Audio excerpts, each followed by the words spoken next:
préparez-vous, voilà que deux nouveaux modèles GPT-2 font leur apparition dans la Chatbot Arena, mais qui est véritablement à l'origine de ces modèles mystérieux? L'intelligence artificielle va révolutionner la médecine avec des modèles spécialisés, permettant des diagnostics, la création de médicaments et même de les tester directement. Microsoft, partenaire d'OpenAI, prépare quand même son modèle d'IA concurrent à GPT-4, pendant qu'OpenAI prépare un moteur de recherche par IA. Bonjour à tous, c'est le Bretzel, merci d'avoir cliqué sur cette vidéo et bienvenue pour cette review hebdomadaire des actus tech et IA qui ont attiré mon regard. Pas mal de choses intéressantes à voir aujourd'hui, alors installez-vous confortablement et c'est parti pour ce nouvel épisode. Si vous avez déjà joué au jeu Portal de Valve, que ce soit Portal 1 ou Portal 2, qui sont d'ailleurs d'excellents jeux, vous connaissez évidemment GLaDOS, la célèbre antagoniste puis alliée avec sa voix agréablement robotique et surtout son caractère cynique et son humour noir. Et si on revient à la base, GLaDOS est avant toute chose une intelligence artificielle. Est-ce que vous me voyez venir? Eh bien, l'utilisateur Reddit Redactor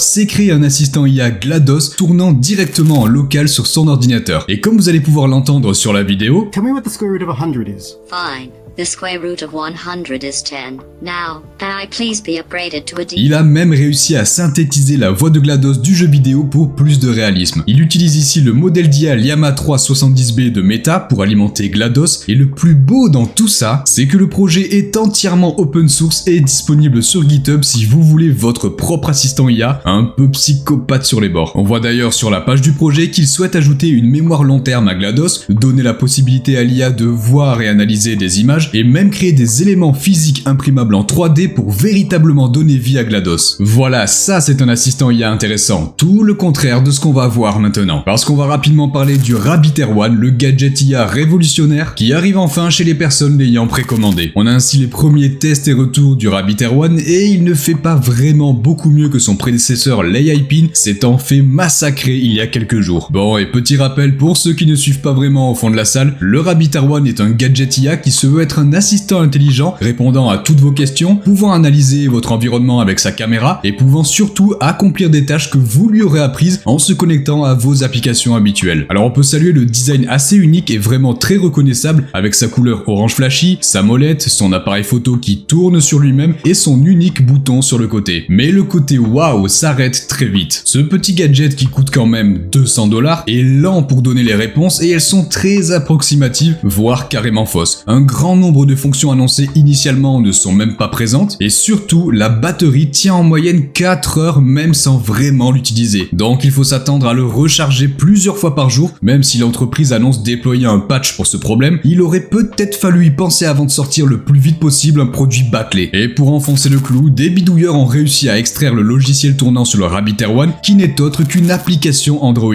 Alors immédiatement le CEO a répondu que c'est bien plus que cela étant donné que la majorité des traitements sont faits dans le cloud, sur leur serveur, mais alors ça n'enlève en rien du tout l'argument que ça pourrait être une simple application et pas un gadget inutile à 200$. Et vous, est-ce que vous pensez qu'il y a véritablement un marché des gadgets IA à saisir? Ou est-ce que ce sont uniquement des objets complètement inutiles qui essayent de surfer un petit peu sur la vague de l'intelligence artificielle? Dites-moi tout ça en commentaire. On a une entreprise en tout cas qui surfe à fond sur la vague de l'intelligence artificielle, c'est bien Microsoft. Après avoir investi massivement dans OpenAI, Mistral, Inflection et plein d'autres startups en lien avec l'IA, voilà que l'entreprise prépare son propre gros modèle d'intelligence artificielle. L'information nous vient tout droit de LinkedIn, réseau appartenant à Microsoft d'ailleurs, par Kevin Scott, le CTO de l'entreprise. Il rappelle que Microsoft a construit de super ordinateurs pour entraîner des modèles, ordinateurs qui sont autant utilisés par OpenAI pour ces modèles que Microsoft, et il indique vers la fin du message que plusieurs modèles du côté de Microsoft se développent et arriveront dans le futur, dont certains ayant déjà des noms avec par exemple Turing ou May. Alors attention, pas de quoi s'alarmer sur leur relation, Microsoft ne souhaite pas du tout réduire son partenariat avec OpenAI, au contraire, mais ils préfèrent tout de même assurer le coup en ayant eux aussi leur propre modèle. D'après les rumeurs actuelles, le modèle May 1 serait basé sur les données et technologies d'Inflection AI, récemment racheté par Microsoft, et le modèle serait bien plus large que le précédent modèle Phi 3 rendu open source, ce dernier faisant 3,8 milliards de paramètres, alors que May 1 serait plutôt aux alentours de 500 milliards de paramètres. On n'est plus du tout dans la même catégorie là. L'utilisation exacte de May 1 n'aurait pas encore été exactement exactement déterminé et dépendra surtout de ses performances finales. En attendant, Microsoft continue d'utiliser allègrement GPT-4 pour alimenter son assistant IA Copilot sans problème. Mais le géant Microsoft n'est pas le seul à préparer plusieurs stratégies différentes pour être sûr de sortir gagnant de cette course à l'IA. Une entreprise dont on entend moins parler mais tout autant impliquée vient de dévoiler un nouveau modèle, Amazon. Bon, pour ceux qui ne le savent pas encore, Amazon ce n'est pas qu'une gigantesque boutique en ligne, une grande majorité des revenus d'Amazon vient de ses services dédiés aux professionnels avec sa branche AWS. Et c'est donc principalement pour les professionnels que l'entreprise a dévoilé Amazon Q. Le modèle Q avait été révélé en novembre dernier, mais s'avérait être assez peu performant et loin derrière GPT-4. Il s'est bien amélioré depuis et le vice-président d'AWS le présente comme le meilleur modèle d'IA générative ayant des capacités d'agent autonome. Amazon Q donne donc une interface de chatbot aux employés sur laquelle ils peuvent demander diverses tâches comme du développement, de l'aide à la décision personnalisée selon les données de l'entreprise ou encore la possibilité de créer des applications similaires au GPT perso d'OpenAI simplement par des prompts en langage naturel. Et l'IA peut bien entendu être enrichie de toutes les données liées à l'entreprise pour être bien plus efficace ou juste se servir de ses connaissances de base. Amazon vise donc un marché différent de ses concurrents pour le moment mais tout aussi lucratif. Tout en rappelant tout de même ses investissements massifs dans la startup Anthropic à l'origine des modèles Claude 3 qui elle s'oriente plus vers le grand public, ce qui permet au final à Amazon d'avoir une présence assez conséquente dans tous les domaines. Par contre, une entreprise qui vise principalement le grand public pour le moment, c'est Meta. Comme on a pu le voir avec la sortie en fanfare de Llama 3 et Meta AI qui pour l'instant n'est pas encore disponible en Europe, on avait vu ensemble que vous pouviez utiliser les nouveaux modèles de Llama 3 directement via l'interface grok.com pour une vitesse vraiment exceptionnelle. Mais le souci avec cette solution, c'est que Grok a peut-être accès à nos conversations, ça tourne sur des serveurs externes, le mieux serait de faire tourner Llama 3 sur nos ordis en local pour que ce soit véritablement privé. Et en attendant que je vous fasse des tests et reviews d'interface de chatbot IA directement sur nos ordis, il y a une solution hyper simple, Secret Llama. Il s'agit ici d'une solution open source permettant de faire tourner plusieurs modèles d'IA dont Llama 3 directement dans votre navigateur supportant WebGPU. Tout le code est dispo pour faire tourner ça soi-même et pour encore plus de simplicité, on peut se rendre à l'adresse secretllama.com. Une fois qu'on est sur le site, on sélectionne le modèle souhaité en haut à gauche, donc Llama 3 aujourd'hui. Il s'agit ici de la version 8B et il faut alors envoyer un premier message au chatbot en étant connecté à internet pour que la page télécharge le modèle d'IA. Et une fois que c'est fait, vous pouvez complètement enlever internet, vous mettre en mode avion et vous pourrez quand même utiliser Llama 3 de façon 100% privée sans que rien ne soit envoyé à des serveurs tiers ou je ne sais quoi. Tout reste en local sur votre ordi. On ne peut clairement pas faire plus simple que ça. Bon, attention par contre, ne rafraîchissez pas la page si vous avez coupé internet, sinon vous allez évidemment avoir la page d'erreur internet. Et voilà, vous pouvez utiliser gratuitement et en illimité et de façon entièrement privée un modèle qui se débrouille plutôt pas mal sur les benchmarks. Mais d'ailleurs, en parlant des benchmarks, il va falloir prendre les différents résultats avec des pincettes. En effet, une nouvelle étude de Scale AI indique que la plupart des nouveaux modèles d'IA sont optimisés pour les benchmarks pour marquer le plus de points et se démarquer. Ce qui pose évidemment les questions sur la validité de ces évaluations et leur intérêt réel. Dans les faits, les IA sont entraînées à se souvenir des problèmes résolus lors des tests de benchmark pour les ressortir plus facilement de mémoire. Ils ne vont pas avoir une véritable réflexion et démontrer les compétences de résolution qu'on attend réellement. Par exemple, lors de l'étude, Scale a créé un nouvel ensemble de tests appelé GSM 1K qui ressemble au benchmark GSM 8K, très utilisé pour tester les modèles d'IA en mathématiques. Et lorsqu'ils ont challengé les IA sur ces nouveaux problèmes mathématiques équivalents en termes de réflexion, plusieurs modèles les plus populaires ont montré des résultats bien inférieurs aux résultats obtenus avec les tests déjà connus. Ce qui impliquerait donc qu'ils se souviennent bel et bien des benchmarks au lieu de vraiment comprendre ce qui est demandé. Les modèles d'IA Mistral et Phi ont été particulièrement touchés par ces baisses pendant que GPT-4, Claude, Gemini et Llama ont affiché des performances plutôt similaires. Ce qui est quand même rassurant mais qui montre quand même les limites de ces benchmarks qui sont utilisés et affichés fièrement pour comparer les modèles. Bon, un petit peu plus léger maintenant avec du nouveau du côté de Midjourney. La célèbre IA de génération d'images donne désormais accès à son interface web bien plus adaptée que Discord pour toute personne ayant généré 100 images avec l'IA. Donc concrètement, à partir du moment où vous avez pris un abonnement Midjourney, il est sûr à 90% que vous avez généré une centaine d'images. D'ailleurs, si vous voulez vérifier, vous pouvez faire la commande /info sur Discord pour avoir votre nombre d'images générées. Et si ce n'est toujours pas le cas et que vous n'avez pas encore généré 100 images, allez vous entraîner à prompter sur Discord et en moins d'1 heure, vous aurez accès au site. Pour y accéder, rien de plus simple, il suffit d'aller sur midjourney.com et se connecter avec son compte Discord. Une fois dessus, comme on le voit ici, vous avez accès aux créations de la communauté que vous pouvez filtrer et surtout, grâce à la barre tout en haut, vous pouvez générer tout ce que vous souhaitez. Et si vous appuyez sur les petits traits à droite de la barre de prompt, vous aurez la majorité des paramètres pour régler la taille, les styles des images, la version de Midjourney à utiliser, la vitesse de génération, bref, vous retrouvez facilement toutes les options disponibles sur Discord. Je vous recommande vraiment d'utiliser cette interface qui est bien plus adaptée que Discord. Une fois qu'on a essayé, on peut plus revenir en arrière. Et en parlant de barre en haut de l'écran comme sur l'interface Midjourney, si on va encore un petit peu plus haut, on arrive dans la barre d'adresse du navigateur et notamment du navigateur Chrome. Google ajoute un raccourci sympa.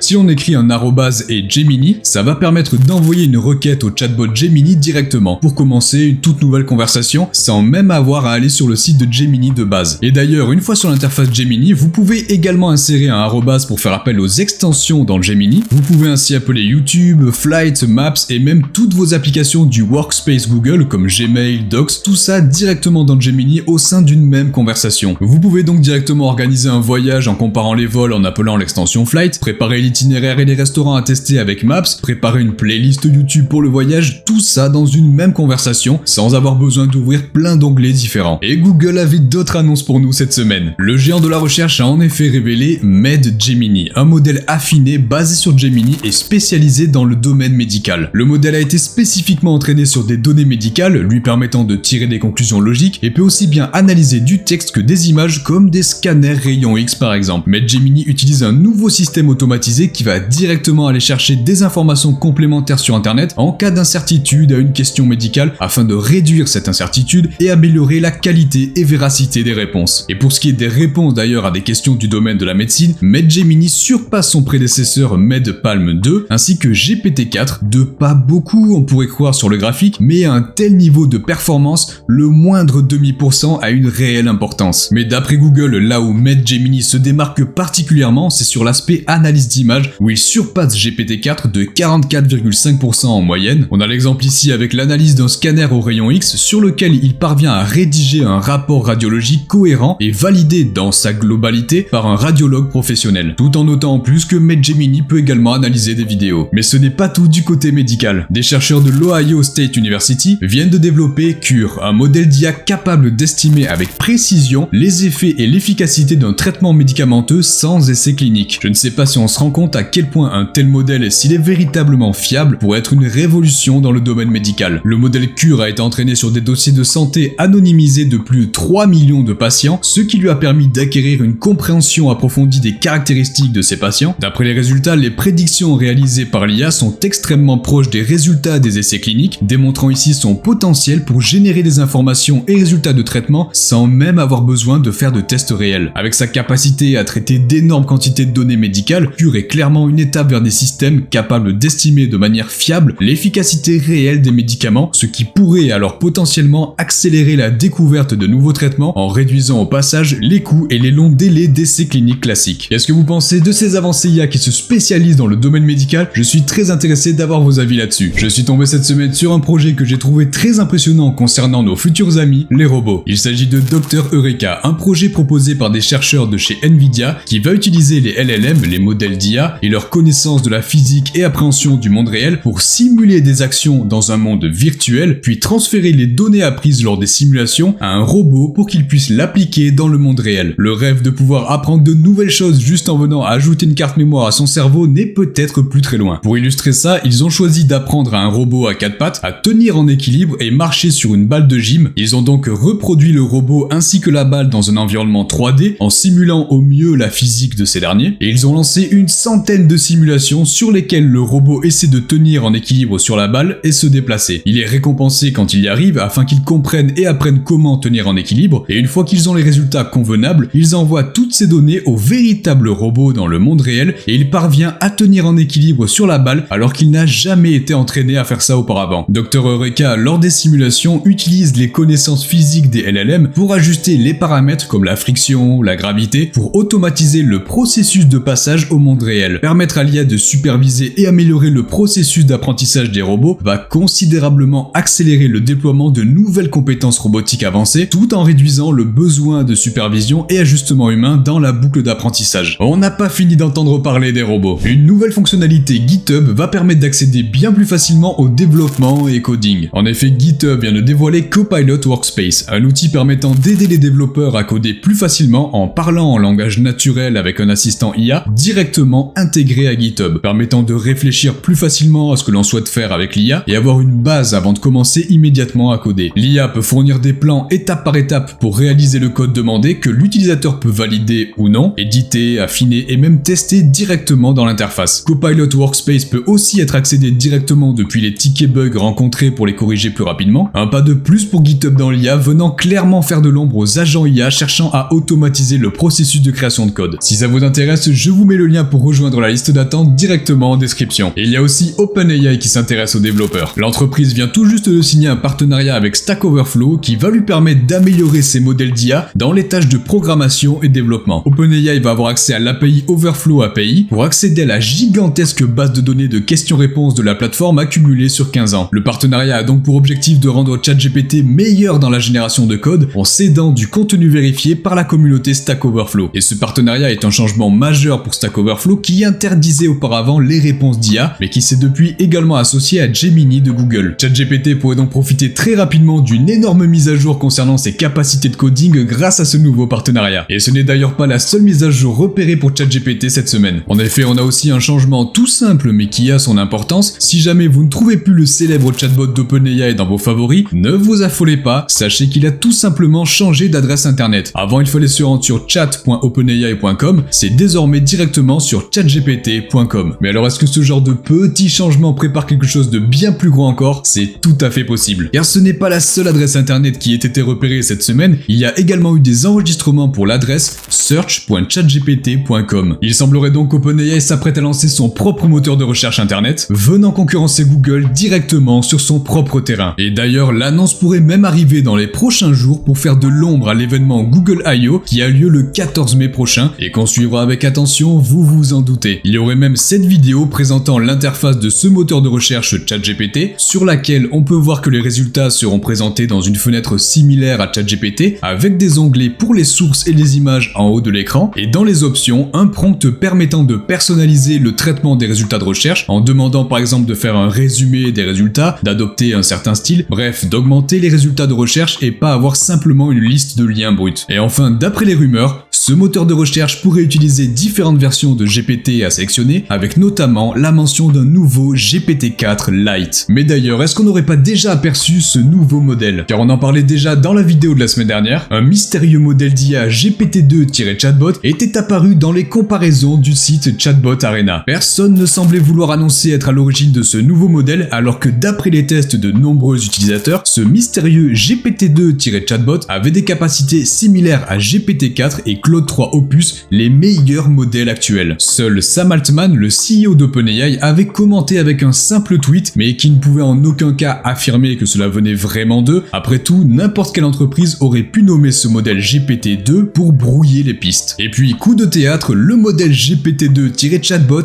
a été supprimé aussi vite qu'il est apparu, sans le moindre commentaire supplémentaire. Ce qui a bien entendu épaissi le mystère autour de celui-ci et surtout l'intérêt de la communauté. Puis, dimanche 5 mai, comme un cheveu sur la soupe, Sam Altman poste sur X et retenez bien ce message exact: I'm a good GPT-2 chatbot. Alors que ça fait déjà quelques jours que le modèle n'est plus dispo. On se demande s'il n'essaie pas de créer une hype en gardant OpenAI au centre de tout ça. Et paf, 2 jours après, le mardi 7 mai, voilà que sont repérés non pas un, mais 2 nouveaux modèles GPT-2 dans l'arène. Le premier se nomme I'm a good GPT-2 chatbot et le second I'm also a good GPT-2 chatbot. Et oui, on retrouve le message de Sam Altman posté 2 jours avant pour le nom de la première version. Encore une fois, cela pourrait être une autre entreprise qui brouille les pistes et troll, mais est-ce que les gérants de Chatbot Arena laisseraient une autre entreprise qu'OpenAI autant utiliser les termes de GPT-2? Ça semble assez peu probable. Et de nouveau, d'après les premiers retours, ces modèles ont des capacités similaires, voire meilleures que GPT-4 Turbo, actuellement premier du classement Chatbot Arena. Avec cette fois quand même une distinction entre les deux modèles, il semblerait que le modèle comprenant Also dans le nom, c'est comme ça qu'on va les différencier, soit plus performant que l'autre. On aurait ainsi une relation similaire au modèle Claude 3 avec un gros modèle Opus surpassant Haiku, qui lui reste performant en étant plus léger et moins cher. On a cet exemple assez parlant de Minchoy sur X, ayant réussi à faire coder en Python un clone du jeu Flappy Bird en un seul prompt avec le modèle Also. Alors est-ce qu'il s'agit d'un modèle d'OpenAI? Si oui, une simple mise à jour de GPT-4, un aperçu de GPT-5, réellement une version améliorée de GPT-2, ou alors ils ne sont même pas à l'origine de ces ces modèles apparus du jour au lendemain de façon surprenante. Sam Altman a seulement ajouté lors d'une interview cette semaine que le mystérieux modèle GPT-2 n'était pas GPT 4.5. Dans tous les cas, les tests se poursuivent et permettent à la mystérieuse entreprise derrière ces modèles de récolter des données pour les affiner encore plus. Affaire à suivre donc pour avoir le dénouement final de qui se cache derrière tout ça, pourquoi ces noms, dans quel but. Je vous tiendrai au courant bien entendu dès qu'on en saura un petit peu plus. En attendant, vous pouvez tenter d'accéder à ces modèles en utilisant la chatbot Arena et en espérant tomber sur ces modèles précis. Je vous mets tous les liens dans la description. Udio, l'IA de génération de musique qui a beaucoup fait parler d'elle, se met également à jour. Au programme, on a la possibilité de créer des musiques plus longues qui restent cohérentes et allant jusqu'à 15 minutes. Ensuite, la fonction d'étendre les musiques ne rajoute plus 30 secondes uniquement, mais peut monter jusqu'à 2 minutes d'un coup pour une meilleure gestion des couplets et refrains. On a d'ailleurs l'exemple sur le post sur X avec une musique générée par Udio qui dure un peu plus de 3 minutes entières, donc 1 minute initiale plus 2 minutes d'extension. Et ils ajoutent aussi une amélioration de l'interface permettant d'avoir une arborescence des musiques et leurs différentes extensions pour mieux rester organisé. Et d'ailleurs, si vous voulez voir toutes les possibilités offertes par Udio et une découverte complète de l'IA en m'accompagnant pour créer le tube de l'été 2024, et ça vaut le coup, cliquez directement sur cette vidéo qui s'affiche. En attendant, je vous souhaite à tous une excellente semaine, c'était le Bretzel, à très vite.